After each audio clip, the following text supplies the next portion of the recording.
Безбедноста на храната е обврска на сите заинтересирани страни во системот за безбедност на храна. Кампања под ова мото започна да спроведува Агенцијата за храна и ветеринарство и Организацијата на потрошувачи на Македонија.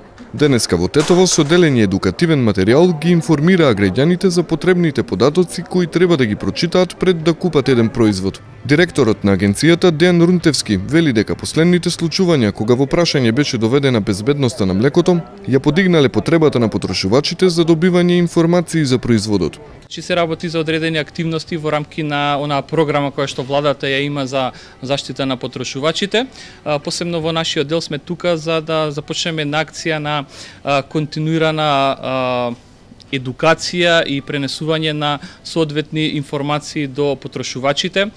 Имаме предвидено одржување на голем број на трибини низ 9 градови на Република Македонија. Покрај одржувањето на трибините предвидено и посета на неколку маркети каде што директно преку непосреден контакт со потрошувачите ќе им се изложат одредени аспекти во делот на храната, во делот на безбедноста на храната, во делот на правилно толкување на означувањето на храната, кои информации треба да ги содржи означувањето. Затоа и се направени овие лифлети, доколку имавте можност да ги разгледате, ќе видите дека во нив ги има сите неопходни информации кои што им се потребни на потрошувачите за да правилно го оценат производот.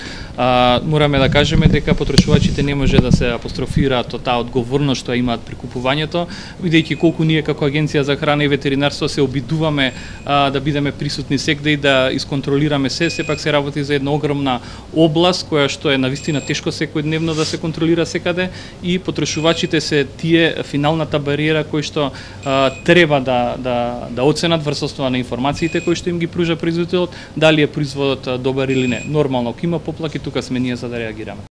Особено внимание потрошувачите во маркетите треба да обратат на рокот на употреба на производот, означување на адитивите, генетски модифицираната храна, алергентните состојки во производот, како и нутритивните и здравствени тврдења. Граѓаните пак сега треба да знаат како треба да бидат означени производите за да дополнително имаат сознание и дополнително ако се соочат со одредени појави такви девијантни на пазарот да може да реагираат и повеќе да бараат, повеќе да знаат, повеќе информации да имаат и нивното право да знаат и да си го остварат своето право утре да биде испочитувано. На што треба да внимаваат потрошувачите?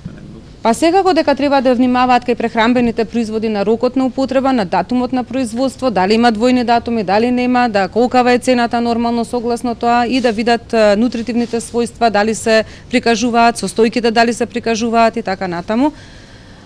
За исто така доколку имаат одредени проблеми здравствени, да видат дали се алергични на одредени состојци, да си ги проверат и да можат да не ги конзумираат таквите производи, кои што за други луѓе се безбедни, али за нив не се. Минатата година граѓаните до Агенцијата за храна поднеле 130 представки, кои упатувале на нехигиенско чување храна, непотполни информации и рок на трајање на производот. Сепак, според директорот на агенцијата, свеста за читање на информациите и евентуална пријава на неправилности кај потрошувачите се уште не е на потребно ниво.